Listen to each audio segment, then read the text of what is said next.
आज chapter 4 quadratic equations के exercise 4.4 को पढ़ेंगे, जिसमें कुछ फार्मूला है जिसका उपयोग पूर्व के एक्सरसाइज में भी किए हुए हैं, फिर भी एक बार लिखेंगे क्योंकि समझने में सुविधा होगी। जैसे standard form of quadratic equation आप सीखे हुए हैं, ax square plus bx plus c is equal to 0। Discriminant निकालने को सीखे हैं, d equal to B square minus 4ac। X square के साथ होता है सो a होता है, x के साथ होता है सो b होता है, कांस्टेंट होता है सो c होता है। इसको पूर्व के एक्सरसाइज में भी सीखे हुए थे।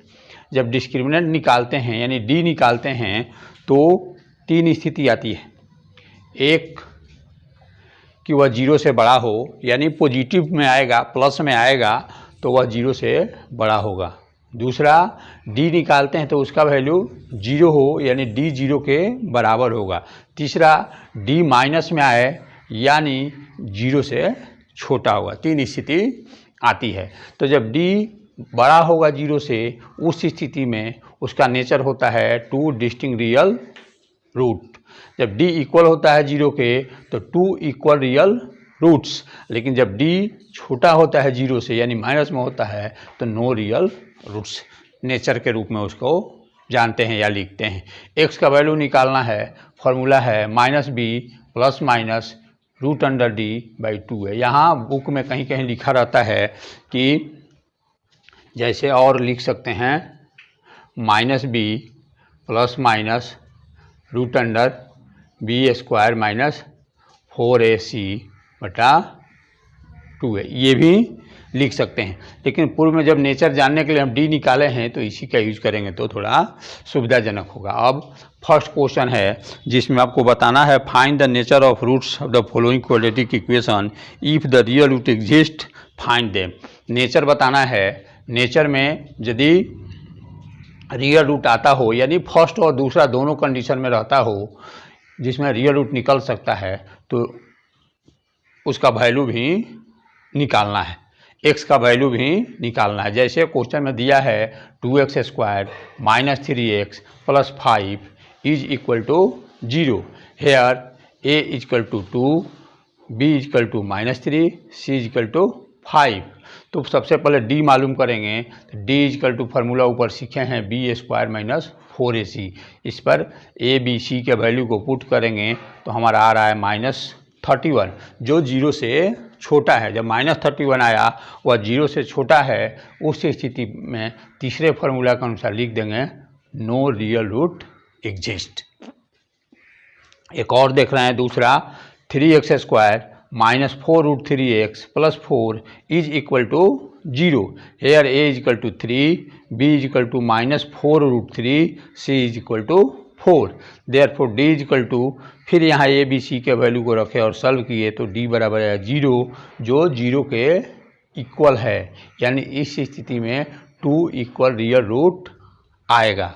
Real root, real and equal root exist होगा। इसका रियल रूट होगा और इक्वल रूट का अर्थ हो गया कि एक ही आंसर आएगा, दोनों दो बार लिखाएगा, यानी आंसर दोनों रूट इक्वल होगा। इस स्थिति में x का फॉर्मूला लिखेंगे और फिर यहाँ b और a और d के वैल्यू को रखेंगे। b x is equal to minus B plus minus root under D by 2a minus, एक माइनस यहाँ है और एक b में भी माइनस है, इसलिए दूसरे माइनस को ब्रैकेट में रखे हुए हैं minus 4 root 3 plus minus root under 0, चूँकि d 0 यहाँ ला चुके हैं। अब इसको सॉल्व करेंगे तो 2 बाई रूट 3 आंसर आएगा x का वैल्यू। इसी को दो बार लिखते हैं। ऐसे यहाँ भी आंसर लिख सकते हैं, लेकिन जहाँ तक सॉल्व हो वहाँ तक करेंगे तो बेटर है। क्वेश्चन नंबर सेकंड है कि find the value of k। देखेंगे इस क्वाड्रेटिक इक्वेशन में कहीं ना कहीं k लिखा रहेगा, जिसके वैल्यू को ज्ञात करना है कब, जब दिया हुआ इक्वेशन का इक्वल रूट हो तब। इक्वल रूट का अर्थ हो गया 2 इक्वल रियल रूट, यानी d इक्वल टू 0 जब है उस स्थिति में आपको k का वैल्यू निकालना है। इस इक्वेशन के अनुसार a equal to 2, b equal to k और c इक्वल टू 3 है। Since it have two real equal root therefore d equal to 0, ये क्वेश्चन में दिया हुआ है। जब d इक्वल टू 0 अर्थात b square minus 4ac equal to 0, यहाँ b a c तीनों का वैल्यू रखेंगे तो आएगा k equal to plus minus root 24, जिसको और थोड़ा सॉल्व करेंगे तो प्लस माइनस 2 रूट 6 आपका आंसर होगा।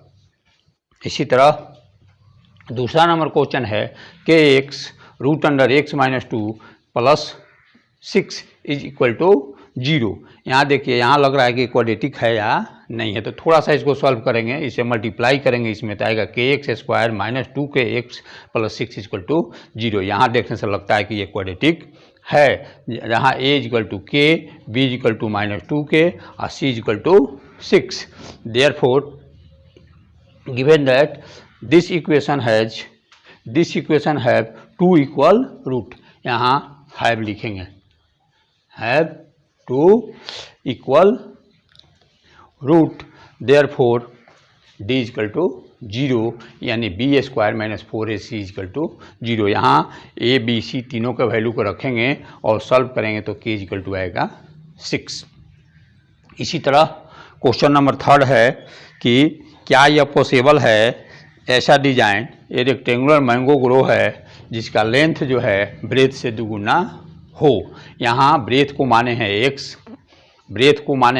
x, तो लेंथ होगा 2x। देख सकते हैं, नीचे क्लास में पढ़े हैं एरिया ऑफ रेक्टेंगल, अर्थात area of rectangle mango grow equal to 800 दिया हुआ है, तो length into breadth equal to 800 होना चाहिए। अब लेंथ के जगह पर 2x और ब्रेथ के जगह पर x रख करके सॉल्व करेंगे तो x इक्वल टू आया plus minus 20। Here minus 20 is rejected, चूँकि लेंथ माइनस में नहीं होता इसलिए माइनस वाला रिजेक्ट हो गया, यानी लेंथ इक्वल टू ये लेंथ इक्वल टू 2x है तो 2 इंटू 20 टू 40 और ब्रेथ जो है 20 यहाँ आया हुआ है। तो लेंथ जब 40 है और ब्रेथ 20 है तो लिख सकते हैं इट इज़ पॉसिबल है design a rectangular mango grove which length is twice the breadth, यानी लेंथ चौड़ा ब्रेथ से दुगुना हो ऐसा मैंगो ग्रो हो सकता है।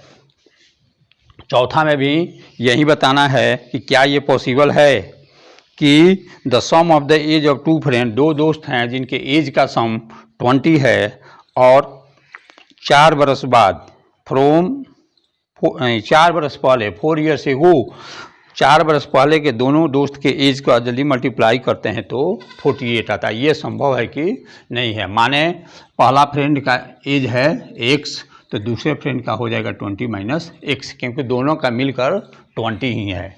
अब अकॉर्डिंग टू क्वेश्चन लिखा है 4 ईयर्स एगो, यानी 4 बरस पहले, 4 बरस पहले पहला दोस्त हो जाएगा x माइनस 4, दूसरा दोस्त हो जाएगा 20 minus x minus 4 equal to 48। दोनों में मल्टीप्लाई होने पर 48 आता है, ऐसा क्वेश्चन में कहा गया है।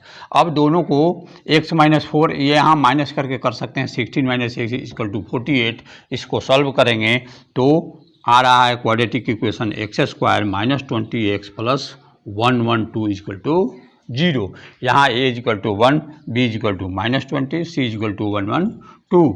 तब d निकालेंगे तो d आ गया माइनस में, d माइनस में आ गया जो 0 से छोटा है। इस स्थिति में हम पढ़े हैं कि no real root exist, the given situation is not possible, ये दिया हुआ सिचुएशन पॉसिबल नहीं है। इस तरह से आप इसके क्वेश्चन नंबर 5 को भी बना सकते हैं। समस्या होने पर उसको व्हाट्सएप से आप पूछ लेंगे और इसको सारे क्वेश्चन को फेयर में बनाकर अपना अभ्यास करेंगे।